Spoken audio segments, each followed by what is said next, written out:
رضی اللہ عنہم ورضوا عنہ صدق اللہ مولانا العظیم۔ معزز اور محترم سامعین و حاضرین، یہ قرآن کی آیت جو میں نے حصہ تلاوت کیا ہے رضی اللہ عنہم ورضوا عنہ، یہ قرآن میں متعدد بار آیا ہے، اور اس کا معنی یہ ہے اللہ ان سے راضی ہو گیا اور وہ اللہ سے راضی ہو گئے۔ یہ کون سی شخصیات ہیں جن سے اللہ اعلان کر رہا ہے کہ اللہ ان سے راضی ہو گیا ہے، اور اللہ ہی گواہی دے رہا ہے کہ یہ بھی اللہ سے راضی ہے؟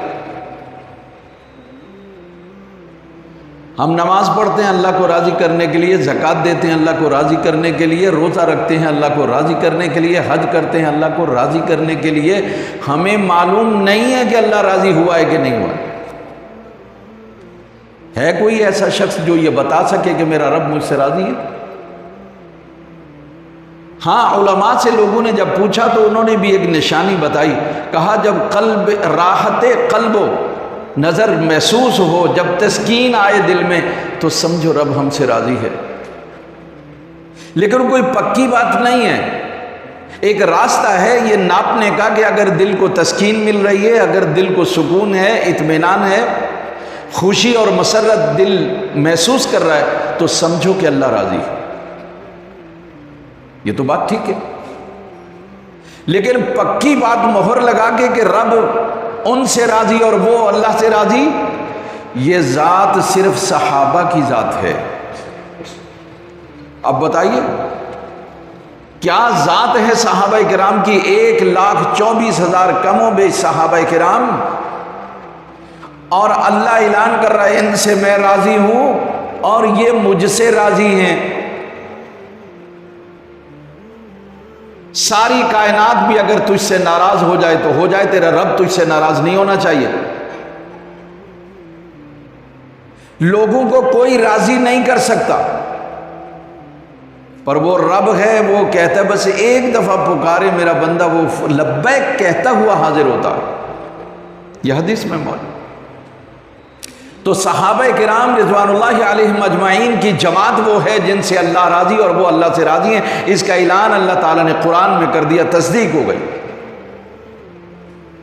اسی وجہ سے رسول اللہ صلی اللہ علیہ وسلم نے یہ بات ارشاد فرمائی، خیر القرون قرنی ثم یلونہ ثم یلونہ، فرمایا کہ سب سے بہترین زمانہ میرا ہے، پھر اس کے بعد یعنی میرا زمانہ جس میں میں موجود ہوں، یہ کائنات میں سب سے بہترین زمانہ، جب رحمت عالم صلی اللہ علیہ وسلم، رحمت دو جہاں خود سراپا رحمت بن کر موجود ہوں، اس زمانے سے بہتر زمانہ کوئی ہو نہیں سکتا، کیونکہ ان جیسی ذات کوئی ہو نہیں سکتی۔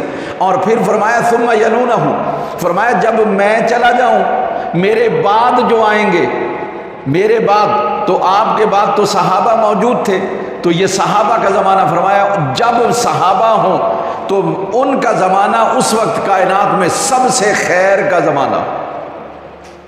پھر فرمایا ثم یلونہ، پھر ان کی شان یہ ہے، میرے صحابہ کی شان یہ ہے، انہیں جو دیکھ لے وہ بھی کائنات کا سب سے بہترین بن جائے گا، اور پھر جب یہ تابعی موجود ہوں گے، یہ بھی زمانہ اپنے زمانے میں سب سے بہترین زمانہ ہوگا۔ گویا رسول اللہ صلی اللہ علیہ وسلم، صحابہ کرام، تابعین، ان کے زمانے کو میرے رسول نے خیر القرون فرمایا، کہ اس زمین، اس کائنات میں اگر کوئی زمانہ سب سے بہترین آیا تو وہ زمانہ وہ تھا جس میں مصطفیٰ کریم صلی اللہ علیہ وسلم موجود تھے، اور دوسرا زمانہ صحابہ کرام کا زمانہ، تیسرا زمانہ تابعین کا زمانہ۔ اور ان صحابہ میں ابھی جو دن آنے والا ہے وہ ہے 18 ذی الحج، مظلوم مدینہ، شہید مدینہ اور شہید اسلام سیدنا عثمان بن عفان رضی اللہ تعالی عنہ، جنہیں ذو النورین کے نام سے یاد کیا جاتا ہے، یعنی رسول اللہ صلی اللہ علیہ وسلم نور، تو آپ کی اولاد نور، آپ کی 2 صاحبزادیاں آپ کے گھر میں ہیں، اس وجہ سے آپ کو ذو النورین کہا جاتا ہے۔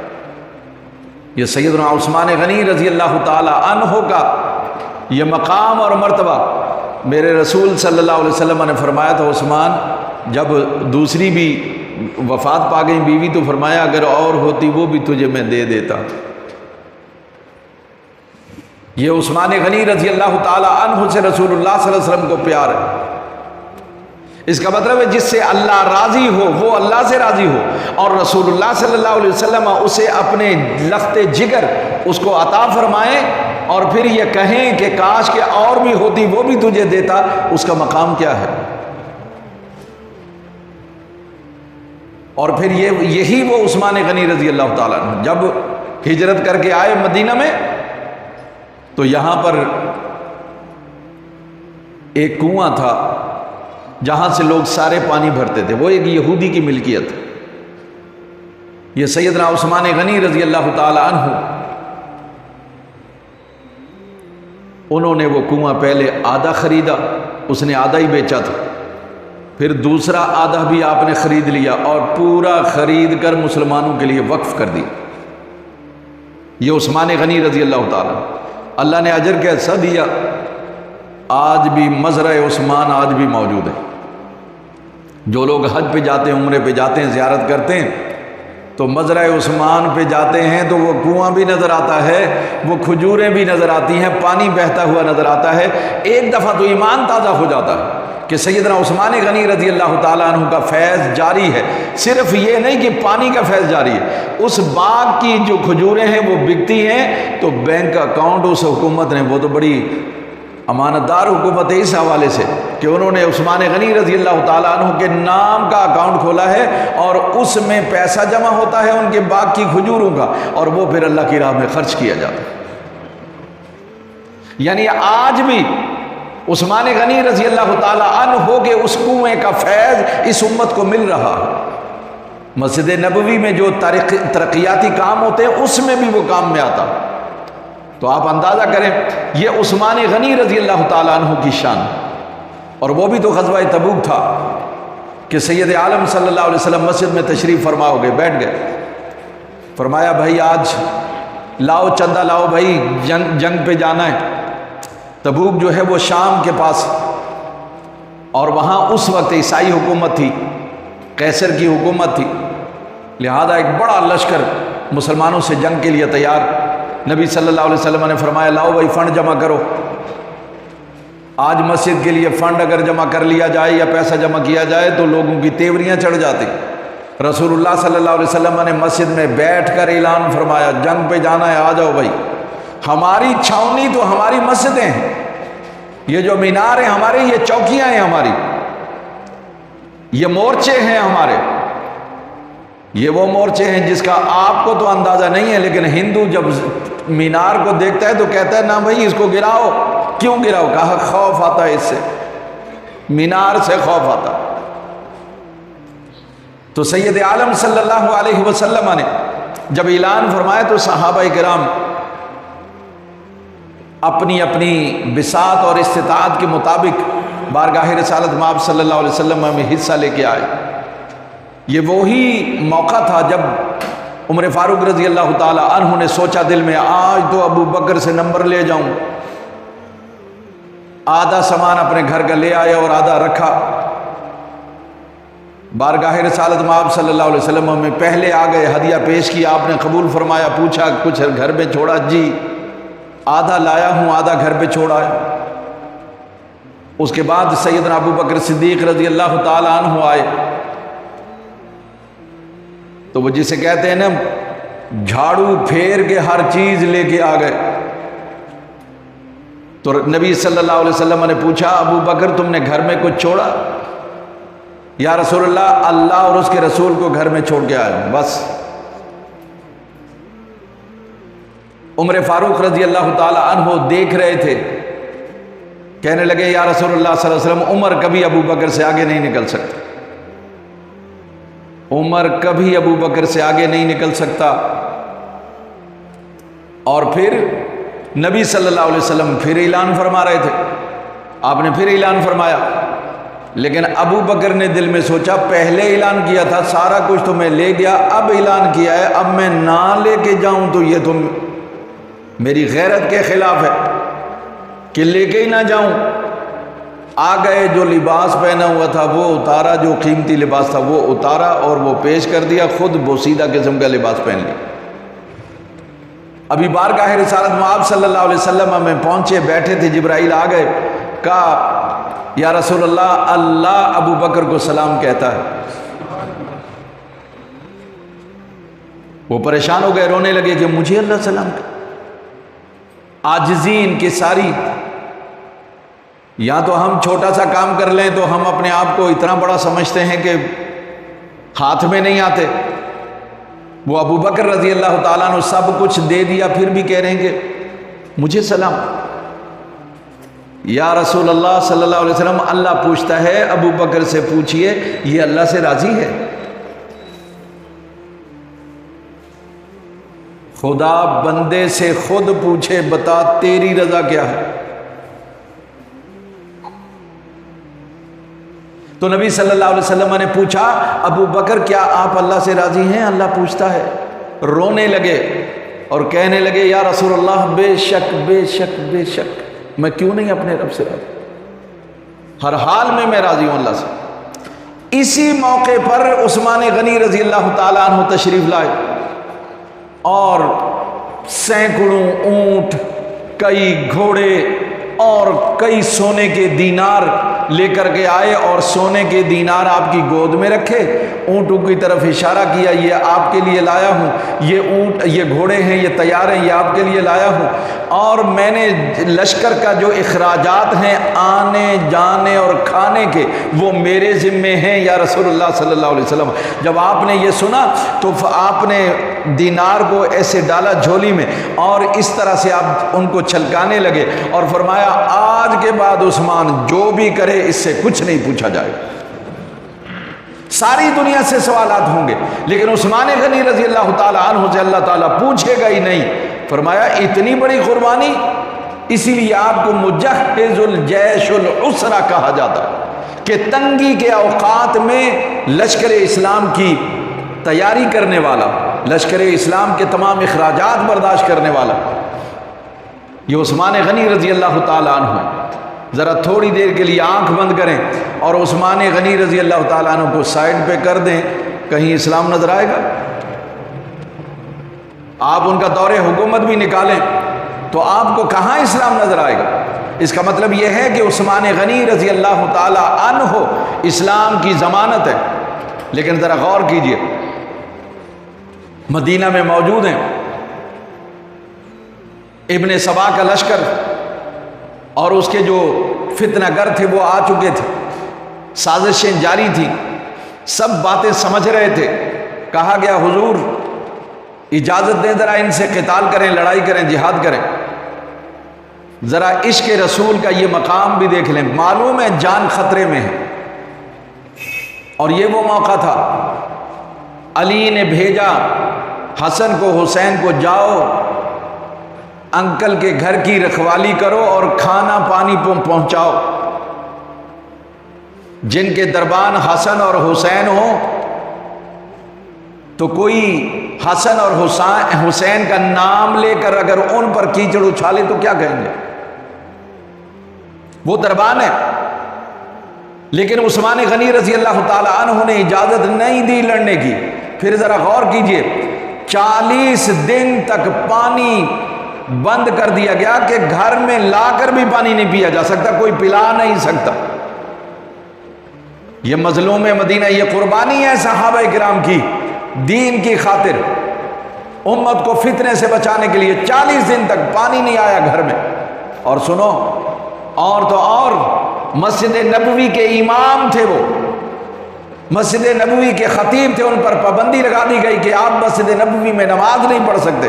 کہو ظالمو، نماز تو مجھے پڑھ لینے دو مسجد نبوی، کوئی میں تم سے اور سہولت نہیں مانگتا، لیکن مسجد میں نماز مجھے پڑھ لینے دو، نہیں اجازت ملی۔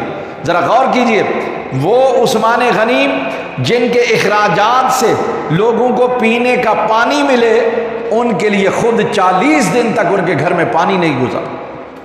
پانی بند کر دیا گیا، ان کو ایک گھر کو گھیر لیا گیا، پھر دونوں بوڑھے میاں بیوی گھر میں موجود تھے، ان کو مار مار کے کبھی ہاتھ کاٹا گیا، کبھی ان کا سر کاٹا گیا، کبھی ان کے ٹانگیں کاٹی گئیں، اس طرح سے ظلم کے ساتھ ان کو شہید کیا گیا۔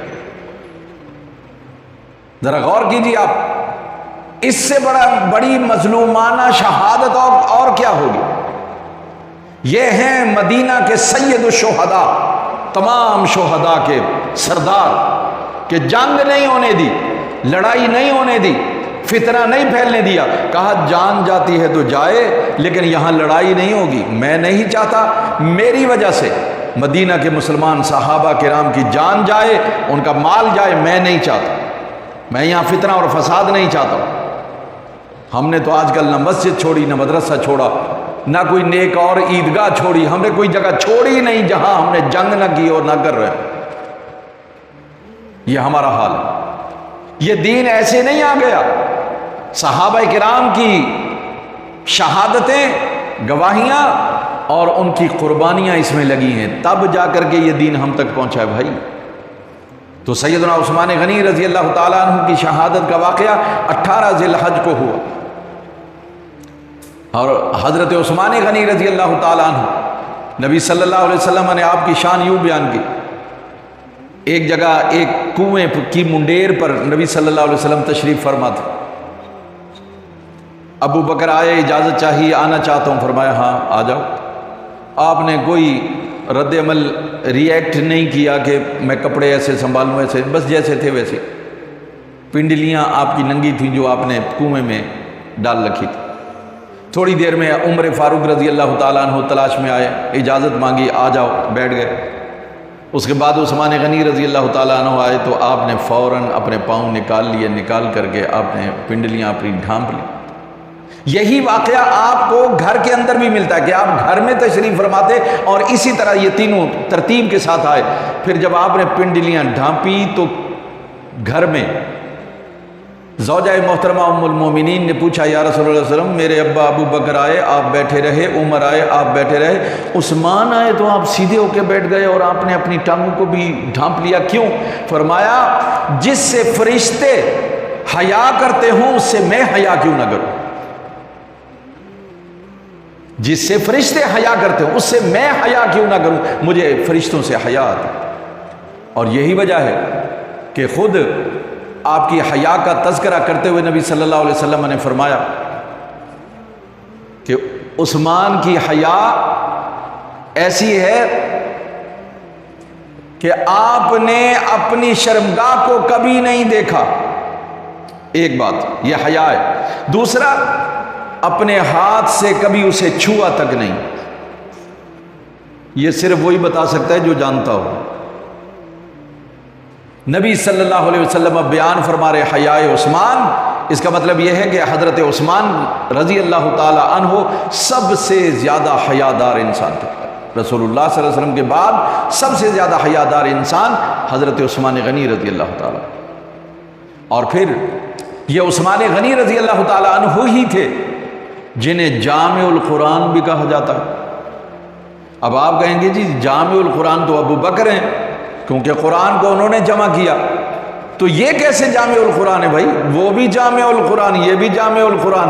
میں نے کہ بہت سارے منطقی اور فلسفیوں کو جن کا کام ہی صرف شیخ ہی بخیرنا ہے، ان کو دیکھا یہ بات کرتے ہوئے، یہ بھی جامع القرآن، یہ بھی جامع القرآن۔ ہاں سمجھو، ابو بکر جامع القرآن اس لیے ہے کہ ان کے زمانے میں قرآن لکڑیوں پر، پتوں پر، چھال پر، چمڑے پر، پتھروں پر لکھا ہوا تھا، مختلف بکھرا ہوا تھا، بکھرا ہوا تھا، کہیں سورت لکھی ہے، کہیں 2 سورتیں، کہیں آدھی سورت، کہیں 1 رکوع۔ آپ نے یہ کام کیا، کمیٹی بنائی، اس کمیٹی نے یہ قرآن کو ایک جگہ جمع کر دیا۔ کیوں؟ جب یمن میں ایک جھوٹے مدعی، نبوت کا مدعی، اس کے خلاف جب جنگ ہوئی تو وہاں 700 سے زیادہ صحابہ کرام جو حافظ تھے وہ شہید ہو گئے۔ حضرت عمر رضی اللہ تعالیٰ عنہ نے عرض کیا، امیر المومنین مسلمانوں کا حال دیکھیے، اسی طرح سے شہید ہوتے رہے تو قرآن ہم سے چلا جائے گا۔ اس کو جمع کر دیں، کمپائل کریں، اس کو ایک جگہ جمع کریں۔ پہلے تو وہ مانے نہیں، پھر اس کے بعد اللہ تعالیٰ نے ان کا سینہ کھول دیا۔ پھر خود ابو بکر کہتے ہیں کہ میرا سینہ اللہ نے کھولا، پھر آپ نے کمیٹی بنا دی اور پھر قرآن کو جمع کیا گیا۔ یہ وہی ترتیب ہے جو رسول اللہ صلی اللہ علیہ وسلم نے بتائی تھی، بس صرف یہ کہ بکھری ہوئی تھی، اس کو ایک جگہ جمع کر کے قرآن کے نسخے بنائے گئے اور اس میں نسخے بنا کر پھر آپ نے مختلف علاقوں میں بھیج دی۔ یہ جامع القرآن ہو گئے، قرآن کو جمع کرنے والے اس انداز سے۔ لیکن حضرت عثمان غنی رضی اللہ تعالیٰ عنہ کے زمانے میں ایک اور فتنہ کھڑا ہو گیا، کیونکہ قرآن نازل ہوا تھا قریش کی زبان میں، قریش کے لہجے میں۔ عرب تو سبھی تھے لیکن ہر قبیلے کی زبان الگ تھی۔ جیسا وطن عزیز پاکستان میں تقریباً 70% زبان پنجابی بولی جاتی ہے، کہیں اس کو پوٹھوہاری کہتے ہیں، کہیں اس کو ہند کو کہتے ہیں، کہیں اس کو جو ہے وہ پہلے سرگودی اور ملتانی اور میاں والی اور اس طرح سے مختلف قسم کے لہجے کہا جاتا تھا۔ آج کل ایک نیا فتنہ سرائکی کے حوالے سے آ گیا، تو لسانی تعصب نے یہ ہمیں مجبور کر دیا، ورنہ سارے کیا ہیں، ایک ہی ہیں۔ یہی بات وہاں عرب میں تھی، تمام قبائل عربی زبان بولتے تھے، لیکن قریش کی زبان میں ان کے لہجے میں قرآن نازل ہوا۔ اب ہوا یہ کہ قرآن لہجہ تو ان کا تھا، اب ہر قبیلہ اپنے لہجے میں قرآن پڑھتا تھا، یہ اجازت تھی۔ یہ جو ہم قرات پڑھتے ہیں نا 17 یہ 17 قراتیں یہ اسی طرح سے ہیں، لیکن ہمارے ہاں متداول اور معروف قراءات جو ہیں وہ روایت حفص بس ہمارے ہاں معروف ہے، باقی جو ہیں وہ قراتیں انہیں ہم قراءات شاذہ کہتے ہیں، اور یہ ہمارے ہاں تو یہ پڑھنا بھی نہیں چاہیے، کیونکہ عام آدمی جانتا نہیں، بولے گا قرآن غلط پڑھ رہا ہے۔ ورش ہے، قالون ہے، یہ جتنے بھی لہجے ہیں باقی ان کے قواعد بھی لوگوں کو نہیں معلوم ہے، تو وہ غلط سمجھیں گے۔ یہی حال ہو گیا کہ ہر قبیلے کے صحابہ دور دراز گئے۔ مثال کے طور پر آذربائیجان میں اس وقت آرمینیا میں جہاد چل رہا تھا، ایک صحابی رسول وہاں پہنچے اور انہوں نے دیکھا لوگ آپس میں لڑ رہے ہیں، ایک پڑھ رہا ہے والضحیٰ، دوسرا پڑھ رہا ہے والضحیٰ، دونوں لڑ پڑے۔ تم غلط پڑھ رہے ہو، میں صحیح پڑھ رہا ہوں۔ اس نے کہا میرے استاد نے ایسا ہی پڑھایا، کہا میرے استاد نے ایسا پڑھایا، لڑائی ہو گئی۔ یہ صحابی رسول آئے واپس اور آ کر کے کہا یا امیر المومنین، بڑا مسئلہ پیدا ہو گیا۔ کہا کیا؟ کہا میں لوگوں کو دیکھ کے آیا ہوں، وہ تو قرآن کو سمجھ نہیں رہے ہیں اور کہہ رہے ہیں کہ میں ٹھیک پڑھ رہا ہوں، وہ کہہ رہا ہے میں ٹھیک پڑھ رہا ہوں، اور یہ مسئلہ آپ کو بڑی فکر دامن گیر ہوئی۔ آپ نے فوراً صحابہ کو جمع کیا، جمع کر کے کہا کہ بابا آج کے بعد تمام جتنے بھی لہجے ہیں سب میں قرآن پڑھنا منع، اور سارے قرآن کے جو نسخے تھے 3 یا 4 ان کو واپس منگوایا اور ایک نسخہ تیار کروایا قریش کی زبان میں، اور وہ اس وقت ہمارے پاس ہے۔ قریش کے لہجے میں قرآن کو تیار کروا کے نسخے چاروں طرف بھیج دیے اور پابندی لگا دی کہ اب کوئی لہجہ اختیار نہیں کرے گا، اسی لہجے میں، قریش کے لہجے میں پڑھا جائے گا قرآن۔ بس یہ سب سے بڑا کام تھا حضرت عثمان غنی رضی اللہ تعالیٰ عنہ۔ یہ ہے فراست مومنانہ۔ آپ اندازہ کیجئے کوئی ایک چھوٹی بات کر دیتا ہے، اس بات کو لے کر کے اتنے بڑے فتنے ہو جاتے ہیں، تو جب قرآن کے ساتھ یہ ہوتا تو کیا معاملہ ہوتا۔ یہ حضرت عثمان غنی رضی اللہ تعالیٰ عنہ نے لوگوں کو ایک قرات پر جمع کر دیا، اس لیے انہیں جامع القرآن بھی کہا جاتا ہے۔ اس کا مطلب یہ کہ 18 ذی الحج کو سیدنا عثمان بن عفان جو مظلوم مدینہ، شہید مدینہ اور ذوالنورین ہیں، جامع القرآن ہیں، ان کی شہادت کا دن ہے، لہذا ان کا تذکرہ خیر کرنا چاہیے اور ان کا نام لینا چاہیے، ان کے لیے قرآن خوانی کرنی چاہیے، ان کے لیے دعائیں کرنی چاہیے۔ یہ ہیں وہ صحابہ کرام جن کی وجہ سے آج دین ہمارے پاس موجود ہے۔ اللہ تعالیٰ عثمان غنی رضی اللہ تعالیٰ عنہ کے مراتب اور مقامات کو اور زیادہ بلند فرمائے اور ہمیں ان کی محبت عطا فرمائے، ان کے نقش قدم پر ہمیں چلنے کی توفیق عطا فرمائے۔